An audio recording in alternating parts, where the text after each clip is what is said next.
Hello again to all you statue collecting enthusiasts. Jason back again for another statue review. Today we have the XM Studios Rocket and Groot. A nice companion piece to the Star-Lord, which I have previously reviewed. If you haven't seen it, check out that review. But anyways, without further ado, let's get into the review. So here we have XM Studios Rocket and Groot.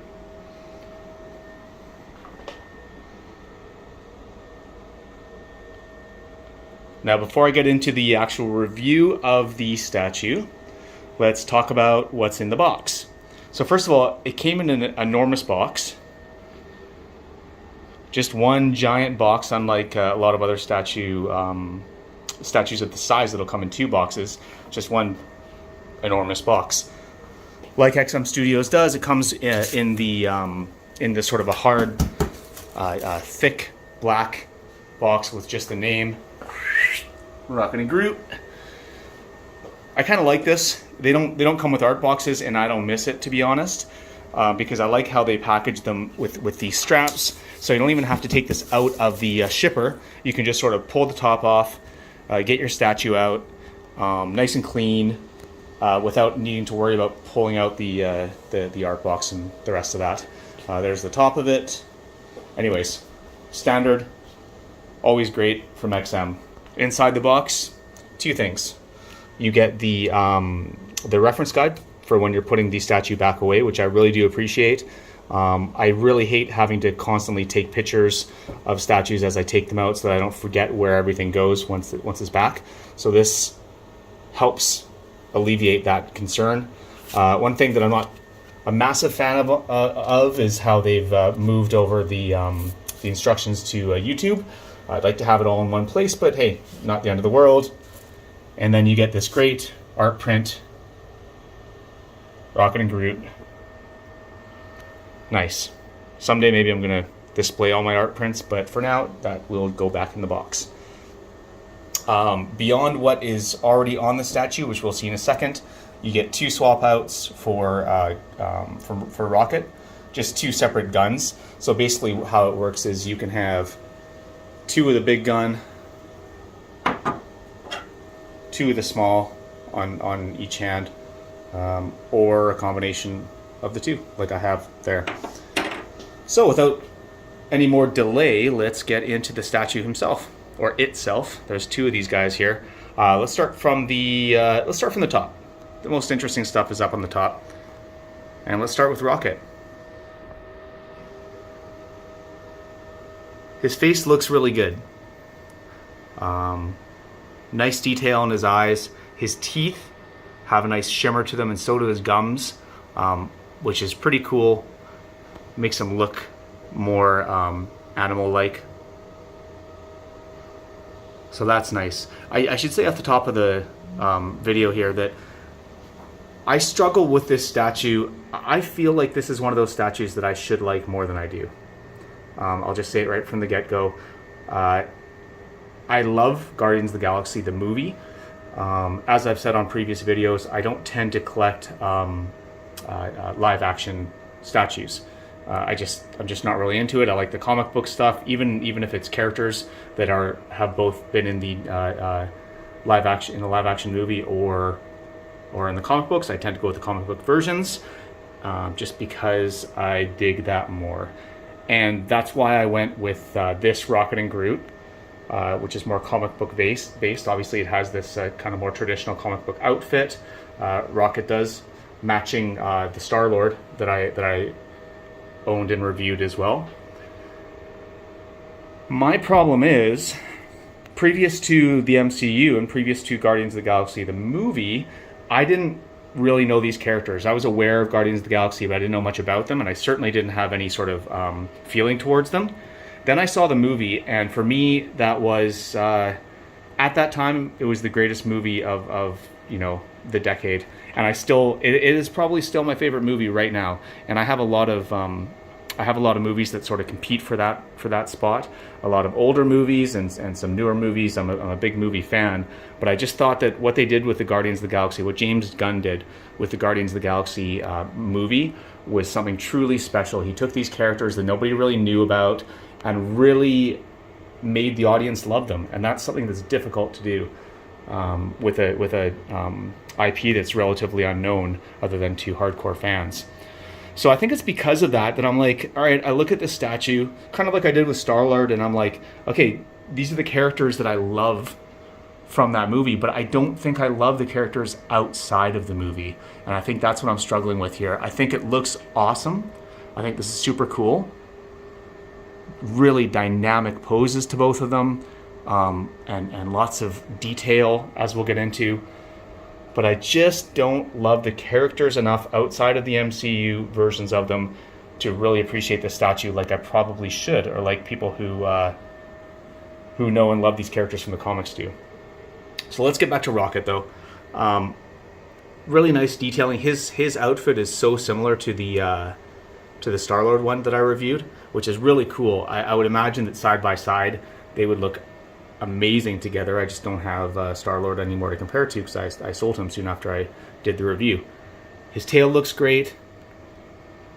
Lots of nice sculpt work and paint work in there. Look at that, how the paint on the tips of the bits of his tail is lighter and painted differently. Hats off to XM. They always do just a fantastic job when it comes to paint. Look at the details in his gun. There's a bit of like a metallic fleck to parts of the gun where other parts of it are a little bit more matte, which is super cool. The gun looks futuristic, but also it looks like something that could really be used. Rocket has some fun pouches on his belt, superhero style. His belt really looks like sort of a brown leathery belt, whereas the rest of his outfit, like Star-Lord's, looks leathery but colored leather with some sort of mesh breathable material down in the bottom there, in the armpits and along the crotchal area. So, as of course, Rocket doesn't have shoes on. He's clutching Groot here with his feet. Pretty cool. Should be mentioned that Rocket can also detach from here and peg into this little spot here, and then he just sort of sits at the bottom. It's cool for taking pictures. It's a cool look because you can kind of take it up and have both of their portraits like this. But I think that this is a more fun way to display them with him riding Groot, since Groot is sort of his big bodyguard, so to speak. So let's get into Groot. Detailing in the wood of Groot is really, really nice. It's not showing up on camera as much as it is here, but he's a little bit of a deeper brown than you can see on camera, and the greens, the sort of moss-like elements, are really evident in person, and again, something that's not quite showing up on camera here, and that's unfortunate because it really makes little bits of him pop. It's like, you know, you can see it in the areas where they want to draw your eye to. His clavicle, bits of his thigh, much like a review I did of Swamp Thing the other day. You know, you could tell that they used color, chunks of different colors within him to sort of break up the monotony of the tones of the greens and browns. And it's kind of similar here. I think it was probably done a little bit better on Swamp Thing, but also that is just the character. He has more variation, whereas Groot is relatively, I mean, he's just all roots. So they've used a bit of kind of greeny, moss-like accents to break that up. So getting into, let's look at his face.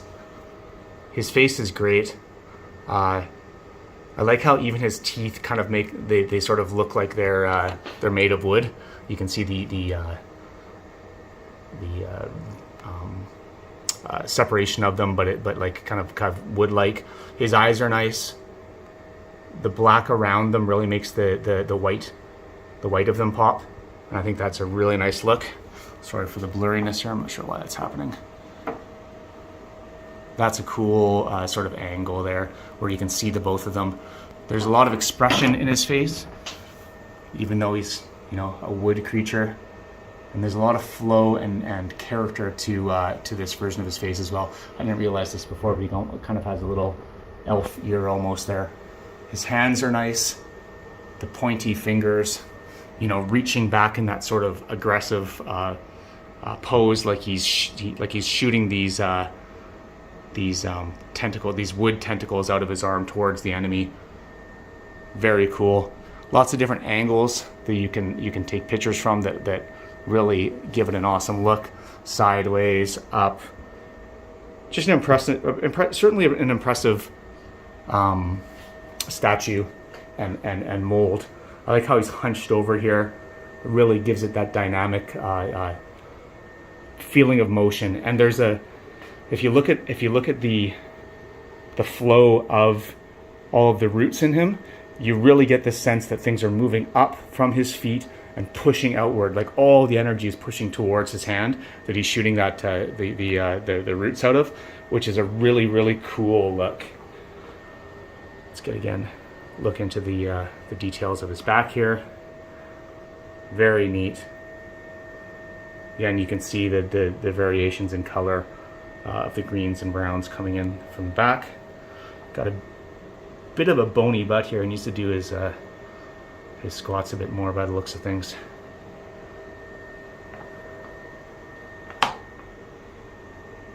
Awesome big chunky foot in the back here.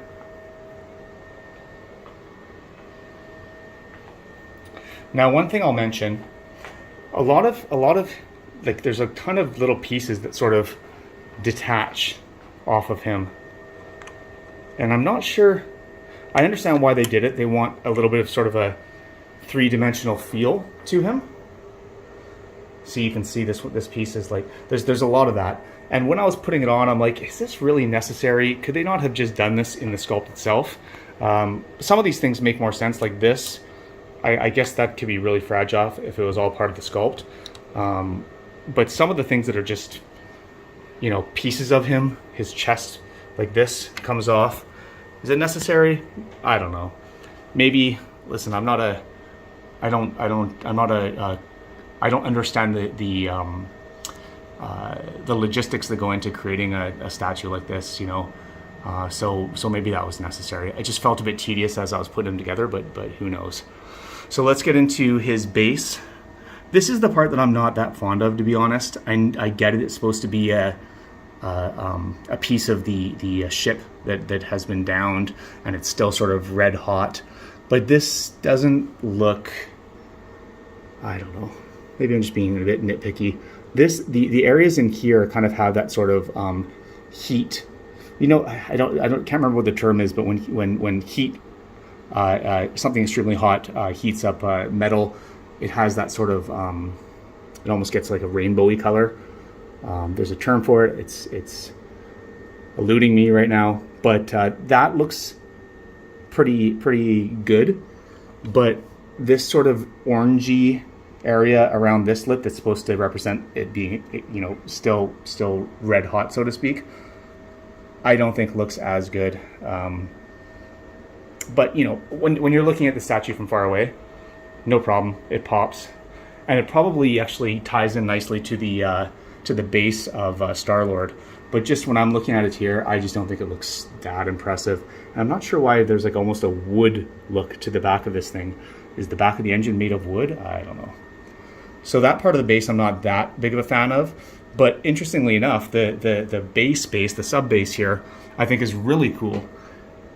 The stones, it's not just really interesting stonework with a lot of different colors in it, but it has this sort of pattern to it that you see in a lot of the MCU. This like honeycomb shaping to it, almost like the base, like in Cybertron in the Transformers movies. They also have the sort of honeycomb look to it. I think that's a really neat detail that I didn't even expect. This pipe is something that comes on and off as well. I appreciate the effort of adding these little pieces that just kind of make it look more complex and give some depth to the statue. But again, I don't know if they could have just been added into the original sculpt or not. So anyways, final thoughts. I like the statue. I wish I loved it. I really do, because I love the characters in the MCU. But the statue for me is listen, if you love these characters from the comics, you're going to love this statue, especially paired with Star-Lord. Like, make no mistake about it. It is a top-notch statue. From a quality and design and engineering standpoint, it's great. I can't find much fault in it other than my own opinion on the engine here. But do I love the statue? I don't. And that's why I'm actually selling it. Somebody has already put a down payment on it, and they're going to be picking it up.